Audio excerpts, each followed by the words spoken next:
Hi weavers, welcome back to my channel. Please నా channel ఎవరైనా subscribe చేసుకోకపోతే subscribe చేసుకోండి, బెల్ బటన్ని ప్రెస్ చేయండి, లైక్ షేర్ కామెంట్ చేయండి. లైక్ చేయడం మాత్రం మర్చిపోకండి. ఈ వీడియోలో చెప్తూనే ఉన్నాను కదా, మీరు లైక్ చేయడం నా ఛానల్ మరికొందరికి రీచ్ అవుతుందండి. ఈరోజు అయితే నేను ఫ్రాన్స్ కర్రీ చేయబోతున్నానండి. ఇప్పుడు ప్రాసెస్లోకి అయితే వెళ్ళిపోదాం.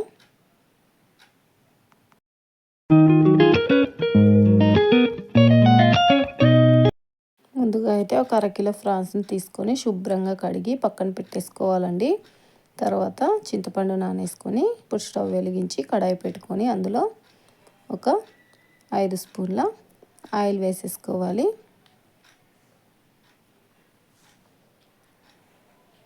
ఆయిల్ బాగా హీట్ అయ్యేంత వరకు వెయిట్ చేయాలండి.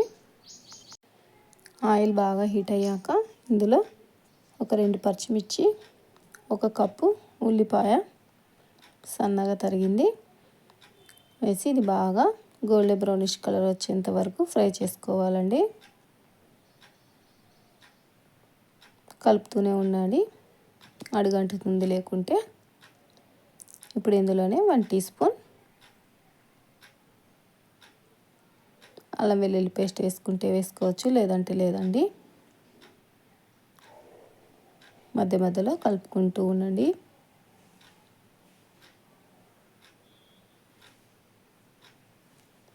గోల్డెన్ బ్రౌనిష్ కలర్ వచ్చాక ఇందులో ఒక 2 టమాటాలని కట్ చేసి సన్నగా వేసేసుకోవాలి. ఇందులో టమాటాలు వేసేసి ఇందులో కొంచెం సాల్ట్ వేసేయండి. సాల్ట్ వేసేసి ఒక్కసారి అయితే కలిపేసేయండి.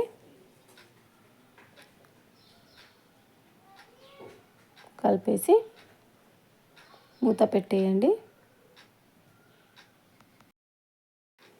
ఇది బాగా మగ్గుతుందండి. మధ్య మధ్యలో ఈ విధంగా చెక్ చేసుకుంటూ ఉండండి. మధ్య మధ్యలో చెక్ చేసుకుంటూ ఉంటే ఇప్పుడు ఇందులో 1/2 టీ స్పూన్ పసుపు,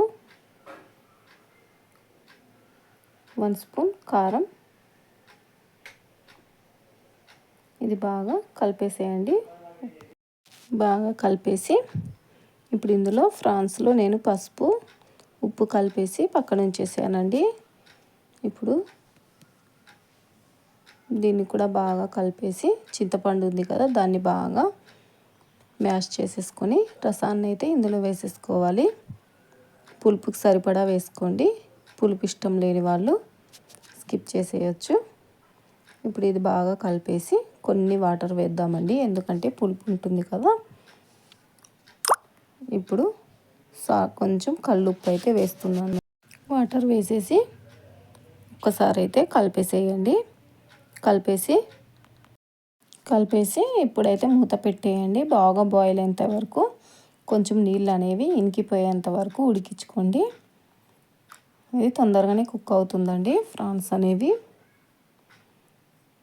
ఇంక ఇది నేను కొంచెం హైలో పెట్టానండి. మళ్ళీ ఒక 5 నిమిషాలు కుక్ చేసుకుంటున్నాను. కలర్ కోసం కాశ్మీరీ లాల్ మిర్చి వేస్తున్నానండి. తీఖాలాలు ఇది కాశ్మీరీ తీఖాలాలు. ఇంక ఇప్పుడైతే స్టవ్ ఆఫ్ చేసేసుకుందామండి.